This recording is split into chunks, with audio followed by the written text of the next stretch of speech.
Hello and welcome to another episode of Soccer Supernova with me, Amy Canavan. Today I'm absolutely delighted to be joined by the journalist, commentator and former general manager of Celtic, Jock Brown. Jock, thanks so much for joining us. How are you? Pleasure. Good afternoon. I'm very well, thank you. We're coming to you, I'll just kick off nice and early. We're coming to you on a Champions League day. And it's been a long time since we've seen a Scottish side in a Champions League sort of format. Obviously, we've got Rangers talking about in Europa League. I think they've got Antwerp on Thursday. You started off your career, you were a journalist and a commentator back in times where Aberdeen were making European finals, Dundee United, Celtic, Rangers. Obviously, financially, that's the biggest reason why we're not quite competing. But what do you think are the other factors that the Scottish clubs just quite are not making that mark? Is it youth? What do you think it is? It's a very complex question. There are a lot of considerations before you could come up with a real answer. But resources are obviously huge. They can't get the same resources in Scotland because of the TV money being so much below what you get, particularly in England, but also elsewhere. So retaining top players here is very difficult. And without top players, especially now it's all international, players are coming from all over the place. When Aberdeen were doing it, they did it with 11 Scots, and when Dundee United were doing it, they did it with 11 Scots. Celtic, when they won the European Cup with 11 Scots, that just can't happen anymore. So unless you can find the resources to recruit top international players and keep them here, it's going to be very difficult. Do you think that is an issue? The recruitment, you just need to look at like a scenario like Celtic right now. Something's not quite going right. Do you think is a director of football sort of position needs to come in, or development? Where's going wrong? Well, if you're talking about clubs here, there are two aspects to getting a really top class team together. One is recruitment, obviously, and that is obviously challenged by the points I've just been making about the difficulty in terms of resources and money. And the second aspect is a strong academy. And I think we've studiously failed in Scotland on that topic for a long time. And that's a really big worry. It's a huge worry, I think, because if you compare what happens in this country to what happens at Ajax, for instance, there's no comparison whatsoever. And there must be reasons for that. And I think these should be seriously examined. And we should come up with some answers to that. Because we're always going to be facing the problem about financial resources to recruit the top players. That's always going to be the case. And my hope would have been, in all honesty, for Celtic and probably Rangers, both clubs, to get into the English Premier League, and then they would seriously compete. But that's not going to be an easy task. Do you reckon that could have happened? Were you quite an advocate for that? I'm entirely in favour of that. I mean, I think there's been an opportunity missed. It's particularly with Celtic over the past 10 years, when they were operating in a one-horse race and seemed to be quite happy to win the league every year and just clean up all the trophies in Scotland, but without ever making a serious mark in Europe. And I think there was an opportunity in the early part of the decade for Celtic to say, right, we've got no competition in Scotland. We can win the league when we like at the moment because Rangers have imploded. So we will now try to become top class and make a big impact in Europe.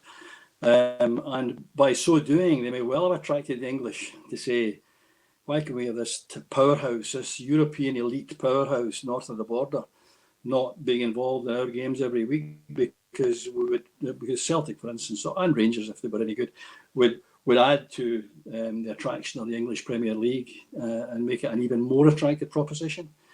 You can't say that Celtic and Rangers would not be more attractive, say, than Watford and Fulham and Norwich, with great respect to them.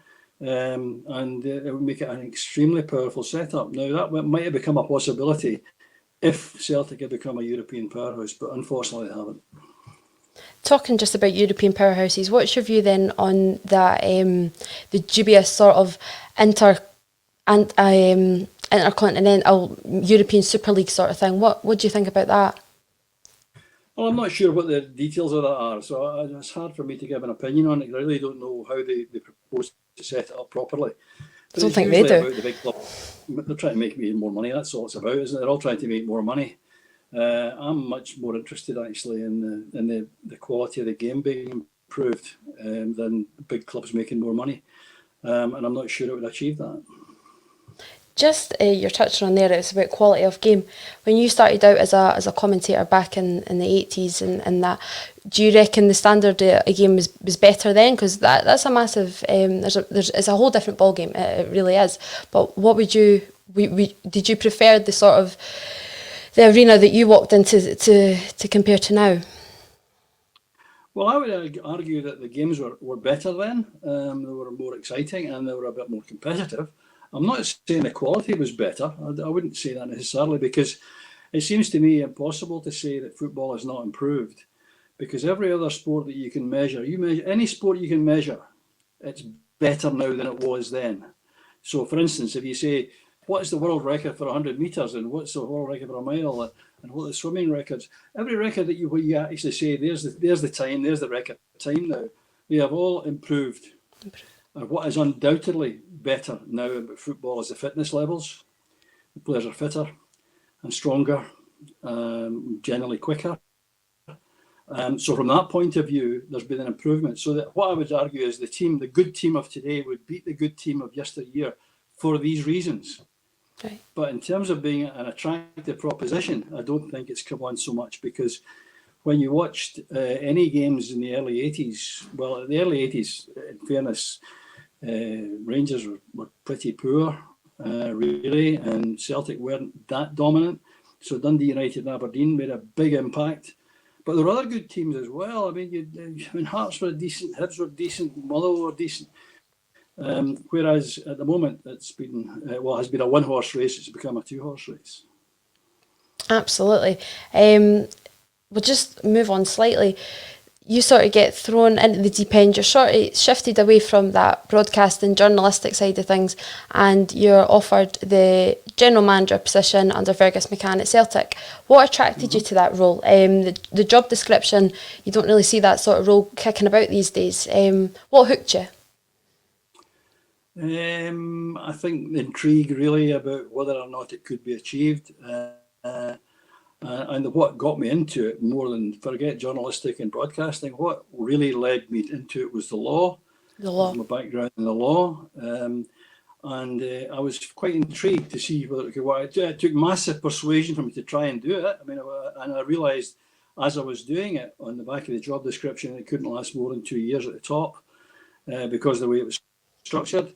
I knew that going into it, and I thought, well, either I go in and try and change the structure of the job, which I did try to do and failed because Fergus wouldn't have it, or I knew I wouldn't last more than 2 years. So that was a big thought, because after that you say, well, you've done 2 years of that and you come back out, where will your career go from there? And that was a big uncertain factor, but it became irresistible in the sense of having to have a go at it. You touch on there, obviously, I think you went down to Cambridge for law, didn't you? That's Yes. sort of what, that was obviously the massive connection to going into a role like this. But it eventually sort of transpired that you were kind of like a middleman between the club and the press. Do you think Fergus was looking more at the broadcasting history, the journalism history, that was maybe why, or? No, I wasn't interested in that. Not remotely. No, I had no interest in the press at all. None whatsoever. And the middleman job for me was not really the press. That wasn't the thing that interested him most. What he was keen to do was have a middleman between him and the board and the management, the club management. That was more what he was interested in, and that was the biggest element of the job. Actually, was to try and bridge that gap, because he saw that as being a huge feeling. That's why he insisted in heading head coach for the manager. He wouldn't have a manager anymore because he's not a manager, he's a head coach. And the manager title was given to me, the general manager title. So I was in charge of the football in all respects, except technical, except picking the team and the tactics and all that sort of stuff. But in every other aspect, the management of it was to be down to me. So the middleman bit, the big thing about the press was he didn't want them manager or the head coach being the main conduit to the press, because he thought that historically had proved to be very difficult, because it meant that the manager was perhaps tempted to look after himself rather than the club. Fergus didn't want to know about doing it himself, and he didn't want any involvement in that. So part of my role was undoubtedly to try and be the voice piece to the media, which I tried to resist. I said at the time that wouldn't work because the press will not entertain anybody who's not picking the team, and they'll have a go at the guy who's not picking the team, and I proved to be right on that.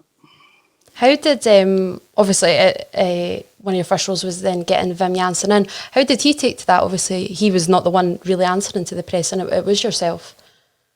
No, he was absolutely overjoyed at that. I mean, that was a huge attraction to him. He had no interest whatsoever in dealing with the press at all.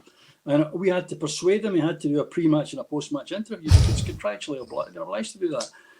He had no desire of any kind to have any connection at all with the media. So he bought into that completely. The tragedy was that when things started to go awry towards the end of his time, he then decided they became his best pals, so that was quite a difficult time. We've touched on it, obviously, like you come straight in and it's getting Wim Jansen in. You also sort of came right into the fury of, I think it's Fergus McCann called them the Three Amigos. I think Pierre Van Hooijdonk had already, I think that deal had been done by the time you were in, hasn't it? And then it was Di Canio and Cadet. Was there no chance they were staying? Well, no, I had nothing to do with Van Hooijdonk, I had nothing to do with him at all, nothing at all about him. The Cadet was most certainly a candidate to stay. In fact, I went to see him in Portugal, and he agreed he would definitely stay, and we agreed terms for a 4-year contract. And it was scuppered by his wife. It wasn't anything to do with him. He was all for it. And that was a major disappointment to me, because he's a very nice man. I liked him. I left Portugal after spending a day with him, with an undertaking that he would come and join us and sign the 4-year contract. And it was a question of when he was flying in. And I came off the plane with the Club JOCK and Jack Mulhern, who was a big pal of Cadets, who were very close. He went with me, and Jack and I came off the flight, and my phone was going nuts, and I had about 4 answer voicemails, and it was George Cadet telling me in a very emotional way that he wasn't able to come because he'd just been talking to his wife. So the deal was off. So we left with the deal on and arrived in Glasgow. The deal was off. Larsson and Cadet, that'd have been something, eh? That's what I thought, yeah. That was going to be the dream. And then I'm taking it, obviously, I think everybody sort of knows, the Canios wasn't quite so emotional as that. No, as far as I was concerned, no. It's cold and clinical for me, It's just, the Canios just shake my head. That's all I can do with that, really. There we go. So, like you say, Wim comes in, Wim Jansen, and nowadays it's sort of, I'm a student journalist, and I can't really quite imagine a club of a magnitude like Celtic managing to keep a manager and an announcement of a manager quite so under wrapped like you did. Was that always the intention? Obviously, there has to be a bit of pride in that. Well, yeah, there was. Funny enough, there was some pride in that, and that was a big mistake. It was a huge mistake, and it happened twice because we brought in Joseph Inglis again with nobody knowing, and it was one of the problems for me was that part of my brief was to cut all the leaks out of Celtic Park. Now, you're obviously too young to have been around then, but I can tell you before I went there and through the 80s and 90s, it was a joke in the world of football that everything leaked out of Celtic Park like a sieve. The directors would have to pick up a tabloid to find out what was going on because it was in the tabloids before they knew, and it had become a standing joke really in the world of football in Scotland. And one of the things the board at that time was determined to do was stop that, and I was charged with the task of stopping it. And when they told me that, I said, well, I know how to do that. I think I can do that. I think I can. However, there'll be a price to pay, huge price to pay, and I'll be the one paying it. Because as soon as the press discover why the leaks are no longer effective, they will identify the reason for that, namely me, and I'll go under attack. And that's exactly what happened. And it was the success in stopping the leaks, which I think had the biggest impact on me being attacked so relentlessly. So we just Wim Jansen. Nobody knew who was coming in the door for the press conference. Nobody had a clue who was coming in the door. And I mean, every paper was speculating. One even printed on their front page a picture of a man I had never heard of and said, "This is the new Celtic manager." And that must have been very embarrassing for those who were doing it. And of course, the fact that I was not helping them to identify meant I was not a very popular man. So in terms of stopping leaks, we were very successful, and we retained that success for a long time after I left. I mean, the systems were in place whereby it was still a lot better. But what we learned quite clearly was that if you're introducing a new head coach or manager, that is nowadays, without anybody knowing, he's going to get battered as well. Unless he's a huge name, he's going to get hammered because they didn't know who he was.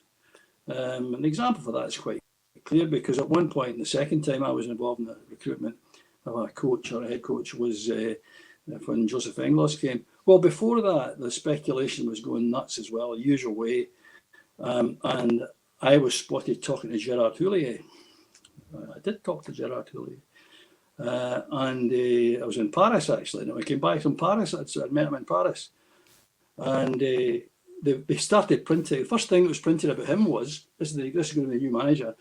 And he was the guy who failed to qualify for France in '94 because they lost a game against Bulgaria or something at the last minute. The last 5 minutes, they lost a game. So what an idiot he was. But they then started to look into him more. And when they did that for 2 weeks later, he was a superstar. And then he didn't arrive. So I'm an idiot for not getting him. Now, I can tell you, the first conversation I had with Gerard Houllier, he showed me his contract to go to Liverpool. It was quite clear he was going to Liverpool. And that all been done. So there's never any question of him coming, sadly, because I think he would have been a great guy to get if we could have got him. But that was what happened. For a fortnight, starting from nowhere, starting from being an idiot, he became a superstar in a fortnight. So when Joseph Englos came in, he just became an idiot. When he arrived first day, we didn't know who he was, because I didn't know who he was.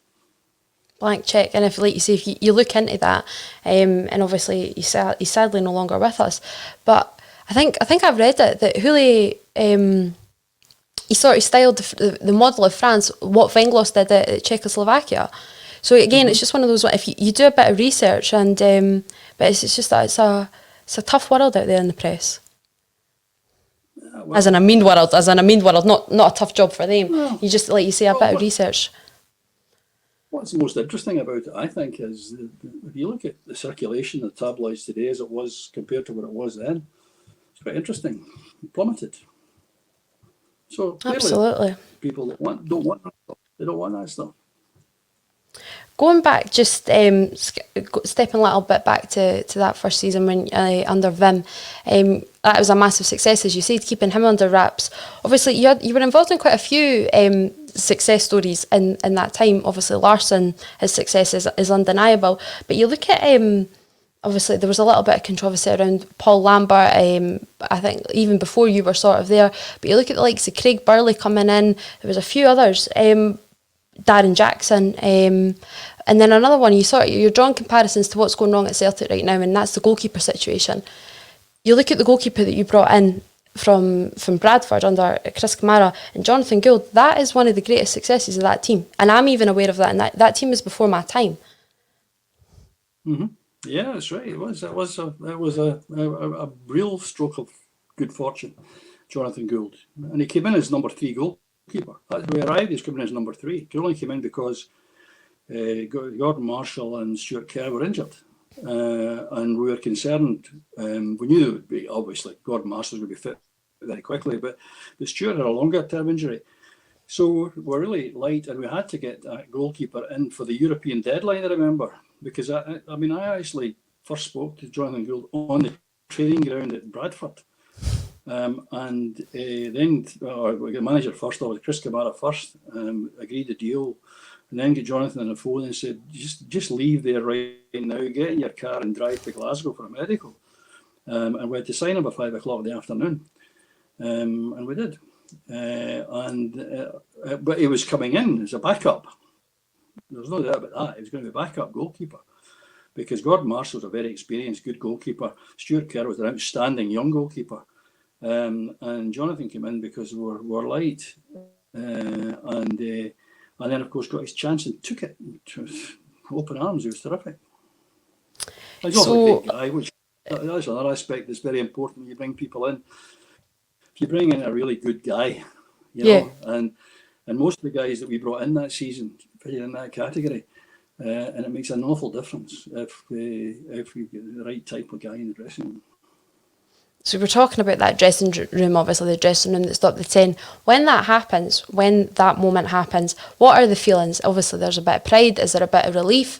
What was it like for you? Sorry, winning the league, stopping the 10. Yep. Well, no, I was overjoyed at that, but I was massively relieved, and I also knew it would be the kiss of death for me. That was inevitable, because it was quite clear that if we won the league, the way it was all portrayed in the press, that would be all down to Vim, and I also knew that Vim was leaving. I knew he was leaving without any doubt whatsoever. I knew he was going. And I knew when that happened, if he'd won the league, as we happily did, and he then left, then I would carry the can for him leaving, which was not fair or right. It wasn't even true, because he was never staying no matter what. So Vim leaves, obviously we spoke about Joseph Venglos coming in.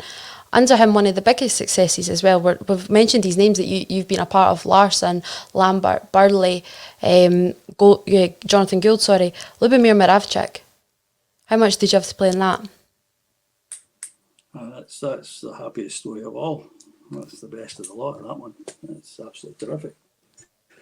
That was Celtic signed JOCK, was the back page of one. That's the one, yep.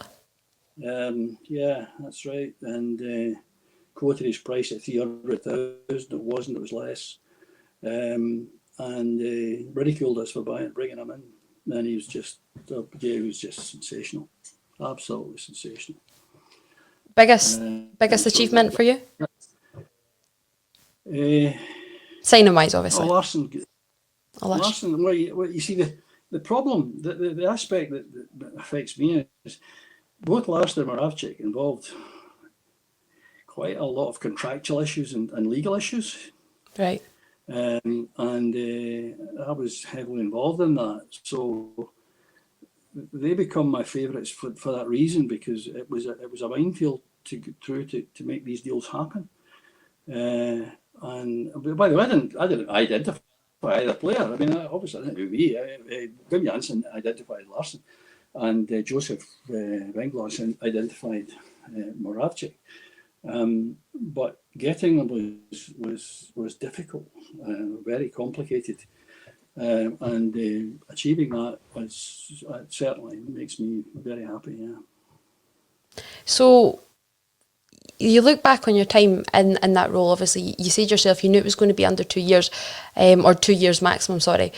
What are your overrides? And now it's 20 odd years since you've left. How do you look back on that time? Because like you say, at the time the press were quite fickle, and you were painted sort of the bad man sort of thing. How do you feel back on that now? Well, I'll look back on that with massive satisfaction. I mean, I ignore all that stuff. I mean, I ignore all that.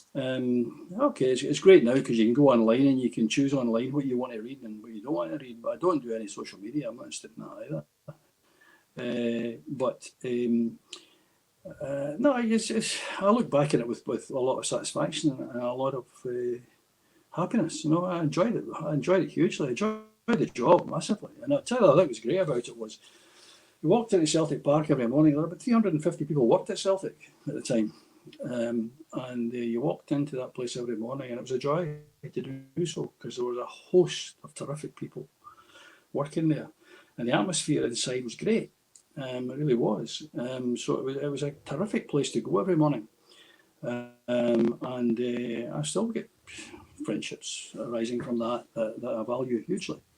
So no, I look at it. I look back at it very happily, and I'm obviously delighted at the players who came in. I mean, I was involved. 13 players came in during my time, and I was involved in 13 players coming in, and in all honesty, it wasn't a bad one.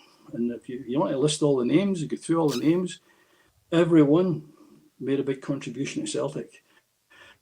And that makes me very happy. And some of them were complicated deals, difficult deals to do. Larsson was one initially, and Moravcik was one, and Lambert was one, big time. That was a very difficult one to do. Mark Reaper wasn't the easiest deal to do either. Was Lambert because of Dortmund? Were Dortmund difficult? Were Dortmund difficult? Yeah, they didn't want him to leave. They didn't want him to go, and quite right. They were quite right not to want him to go. He's a great player. Absolutely. So they were doing all they could to prevent that, and that made it very difficult. Right, so we've not even mentioned Mark Reaper. I've just totally overshadowed that. What a signing that was as well. Yeah, that was interesting too. That was Harry Redknapp. That was even more fun. It's Harry Redknapp at the end of it. Where did he come from then? Who? Where was that? Reaper. West Ham. Yeah, Reaper. West Ham then. West Ham. Don't know that. It was West Ham when he came to Celtic, yeah. There you go. Oh, Bradback, for goodness sake. Exactly, there they go. We're talking about the 10. We've not even mentioned Bradback. Like you see, the list really could go on. I think you made an interesting point there. Mark Viduka, Vida Reset, Johan Mjelby. All of these guys as well. It's all right. God, you're not too bad, were you? Had an eye. Quite a good list of players. It's a good list. It's not too bad. It's not too bad. I'd like to see some folk with a lot better than that. You touched on it there, and I think it's really interesting. You don't buy newspapers now. Do you think the press in that circulation did you walk into it at a better time than right now? I don't know. I'm not really too sure because I'm not too sure about the current situation. Because when I was I stopped looking at anything when I was there at Celtic. I mean, I was getting advised, of course. A very good press man at Celtic at my time. Peter McLean was first class, and Peter always made sure I knew what I ought to know. But without reading the papers, I didn't read anything. And he agreed that was a great idea, not for me not to read it. And he would then brief me on what I needed to know. And that worked out. That was fine, and I was quite happy to go that route. But I just got out of the habit at that time, and I haven't picked it up since. There you go. Well, if you picked up the papers a while ago, you'd have seen that Scotland's are going to the Euros this summer. The last manager, the last manager, obviously, to get us there was your brother, Craig Brown. I've heard you say yourself, not many. I think the failures over the last 20 years is because there's not many managers that can make that shift from club manager to international manager. Now, obviously, Steve Clarke has got us there. Do you see those qualities that I don't know what the details entail, what you mean, but do you see that in Clarke? All I see in Clarke I like what I see, but I don't know him at all. I really don't know him, and I don't know what his qualities are. But his record's good. He did very well at West Brom. He did very well at Kilmarnock, and he's done as well as we could expect with Scotland. So I'm delighted about that. It's terrific. But I don't know him beyond all that. And when he played in the Scotland team not that often actually. When he was at Chelsea, and I covered him when he played. I remember he played one. The first game my brother was in charge was in Rome, I think, Italy, and Steve played. But he didn't play a lot of games at that time. But I don't know what he's called. But the point I make about that is club management and international management are totally different skills. And it's not guaranteed that someone who can do one can do the other. And what is abundantly clear to me is that people like Andy Roxburgh and my brother Craig have the international management skills. There's a detail involved in that because the games are so few and the analysis of the opposition is so important and so it needs to be done so thoroughly. And the preparation of the international team, the Scottish team, is got to be done in a meticulous way. And these guys know how to do that, and they proved that. So these same skills don't work quite the same way at club level. There's not to say that you can't be good at both, but they're different skills. So the fact that you got a great club manager. I mean, I don't know. For instance, Bill Shankly was a legendary club manager. I have no idea whether he's a good international manager. And if I were trying to find out before appointing him, say, you need to ask a lot of questions, find out all the things that were not that obvious to be sure that it would work. So that's my thing about the two jobs being a bit different. But Jock people can do both. That's been proved. Yeah, well, you see, Jock Stein was still a better club manager.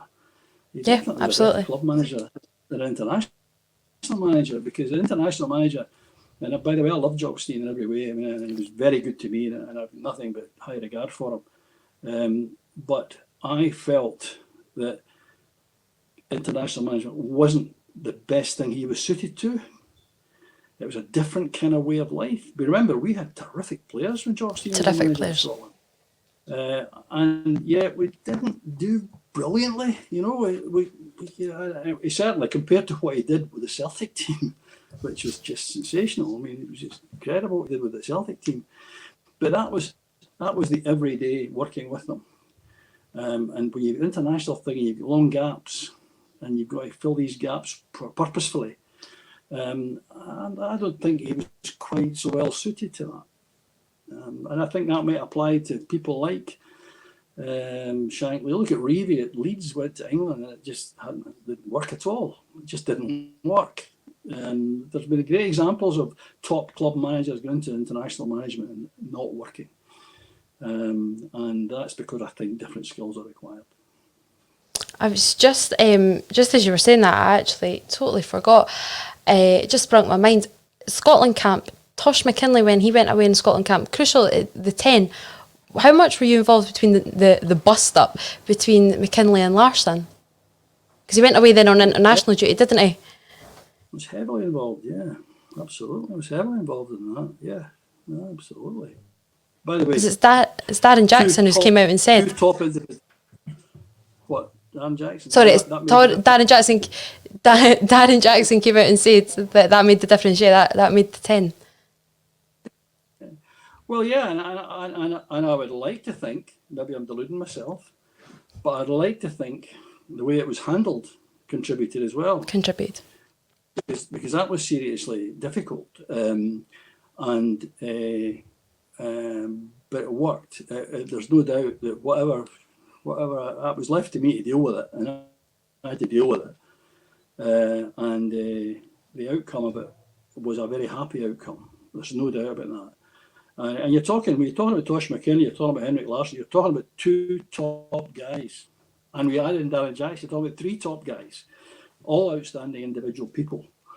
And that made it possible because, you know, when Tosh and Henrik had the bust up, it was because they were both top human beings that it was possible to come out with a good outcome. Absolutely, that's terrific. And then, like you say, you bring in Darren Jackson into the fold, and I think you mentioned it earlier as well. Jack Mulhern, he was integral in identifying his head injury, wasn't he? During your time, was a hero. I mean, and remains a hero. He's a top guy. Jack Mulhern's just can't say enough good things about Jack Mulhern. But Jack was. My recollection is it was on the bus coming up to prepare for the game against FC Tirol, I think, Innsbruck, European match anyway. And on the bus, Darren went and asked him for a couple of paracetamol for a headache. And Jack says, "Wait, man, sit down there and let me look at you." And I examined him, got all the story from him about what the issue was, what the pain was, and all that, and said, "You're not playing. And as of tomorrow morning, you're going to the hospital for a specialist examination." And he was right on the ball. And Dan was arguing, and he was saying, "Oh, I've just got a headache, give me a couple of pills, I'm going to play." And no, you're not playing. I recognise symptoms here that I don't like, and you're not playing. So he was terrific, Jack. And he was, in the following morning, he and I went with Dan to hospital and got tests done and met with a consultant and get the decision to be made about the operation. There you go. Which is a very dangerous operation, by the way. It was a very dangerous operation. I mean, it was told beforehand, that it could leave a vegetable. But if he didn't do it, he couldn't play football again. He couldn't play again if he didn't have the operation. If he had the operation, it might not go right, and he might be in a bad state. So Darren had to make that big decision.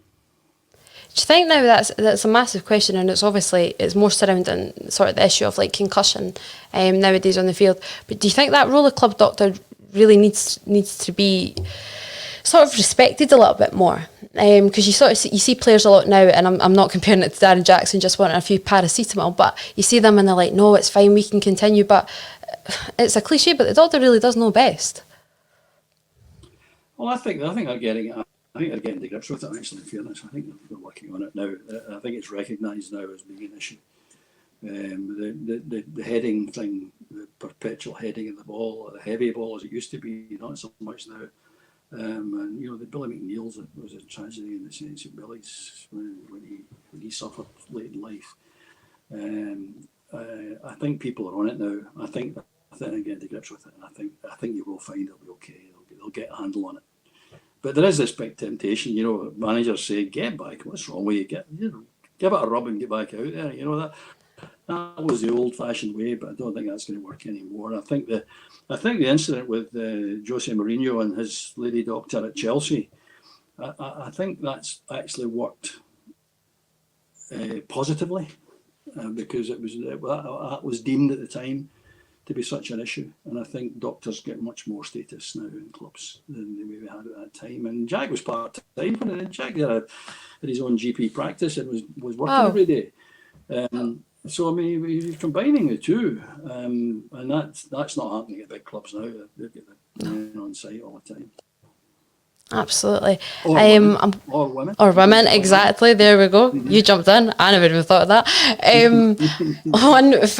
One final question, Jock, because I'm conscious of time and you are a busy man. What's went wrong at Celtic this year? What do you see? Where is the capitulation totally and utterly came from? Did you foresee it? I really don't know. No, I didn't foresee it. I think it's a very complicated situation, and I think there's a big tendency for everyone to come up with snap answers and come up with. And I don't think it's that easy. I think it's a complicated situation. I do think that the club has become a victim of inadequate planning and not being ambitious enough. While it was easy to win the league, they weren't ambitious enough in making themselves a European superpower. That's what I would have thought was the correct way forward at that time. So what's going on internally, I really don't know. You could argue, you look at some of the players and think, well, is the quality there? I don't know. I'm not sure. They require quality. I mean, we're talking about to continue in a level. And they need the hunger too. They need that kind of... has there been some complacency of some of the players thinking it was going to be easy? But I thought they'd win the 10 in a row without any bother. I must confess. I really did think that at the start of the season. What's going on? I don't know. Not internal. I don't know. Great sympathy for Neil Lennon, though. I'm not a Neil Lennon critic. I have great sympathy for him. I think he's had a very rough time, and I think an unfairly rough time. And I would like to see him come out of it and come through it. I think we all would. Like you say, you don't want anyone coming out of this ugly situation. Don't want to make it any worse. John Brown, thank you so much for joining me today. It's been an absolute pleasure. I could talk to you for a few more hours and hear a few more stories, but I will let you get back on. And once again, just thank you so much for joining me on Soccer Supernova. Okay, thank you.